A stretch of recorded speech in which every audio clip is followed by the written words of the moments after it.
నిజామాబాద్ జిల్లా తగిలేపల్లి గ్రామ ప్రభుత్వ భూమి అయిన 391 సర్వే నంబర్ నుంచి ప్రతిరోజు మొరం తవ్వకాలు జోరుగా సాగుతున్నాయి. వర్ణి మండల కేంద్రంలో పలు వెంచర్లతో పాటు అవసరం ఉన్న వారికి అధిక రేట్లకు విక్రయిస్తూ భారీగా మొరం మాఫియాదారులు సొమ్ము తీసుకుంటున్నారని ప్రజలు మండిపడుతున్నారు. అనేక రోజుల నుంచి మొరం త్రవ్వకాలు జోరుగా కొనసాగుతున్నప్పటికీ ఎవరూ పట్టించుకోవడం లేదని ప్రజలు ఆగ్రహం వ్యక్తం చేస్తున్నారు. అర్ధరాత్రులు మొరం తవ్వకాలు, వాటి రవాణా టిప్పర్లు వివిధ ట్రాక్టర్ల ద్వారా చేయడం వల్ల ప్రజలకు వాటి సౌండ్ వల్ల కంటికి కునుకు లేకుండా పోవడమే కాకుండా రోడ్లు ధ్వంసమవుతున్నాయని ప్రజలు ఆరోపిస్తున్నారు.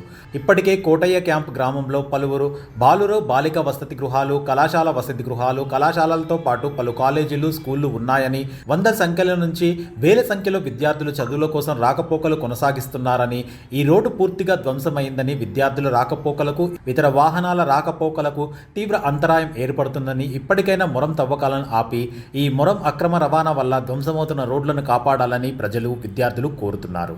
వర్ణి మండలంలోని పొట్టిగుట్ట గ్రామంతో పాటు చుట్టుపక్క గ్రామాల్లో కూడా ఉన్న ప్రభుత్వ భూములు, కొండలు, గుట్టలలో కూడా మొరం త్రవ్వకాలు చేస్తున్నారని విమర్శలు సర్వస్త్రా వినిపిస్తున్నాయి.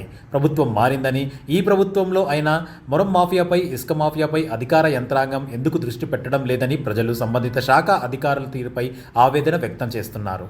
ఈ విషయంపై తహసీల్దార్ను వివరణ కోరగా, వర్ణి మండల కేంద్రం నుంచి పొతంగల్ వివిధ గ్రామాల నుంచి వస్తున్న ఇసుక ట్రాక్టర్లపై దృష్టి పెడుతున్నామని, ఇసుక ట్రాక్టర్లను కూడా పట్టుకుని వాటిపై తగిన చర్యలు తీసుకుంటున్నామని సమాధానం ఇచ్చారు. వర్ణి మండల కేంద్రంతో పాటు చుట్టుపక్క గ్రామాల నుంచి ప్రభుత్వ భూములు, కొండలు, గుట్టలు అక్రమంగా తవ్వకాలు చేసి విక్రయాలు చేస్తున్న మొరం మాఫియా తమ దృష్టికి రాలేదని, తప్పకుండా వాటిపై నిఘా పెడతామని, చర్యలు తీసుకుంటామని, ఎంతటి వారైనా వదిలిపెట్టలేదని తహసీల్దార్ తెలిపారు.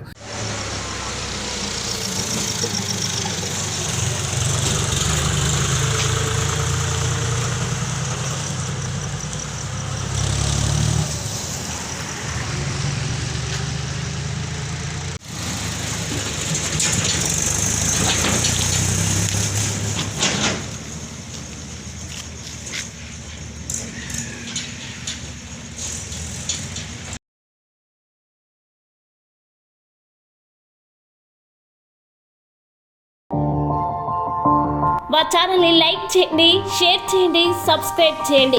మరిన్ని అప్డేట్స్ కోసం పక్కనే ఉన్న బెల్ బటన్ నొక్కండి.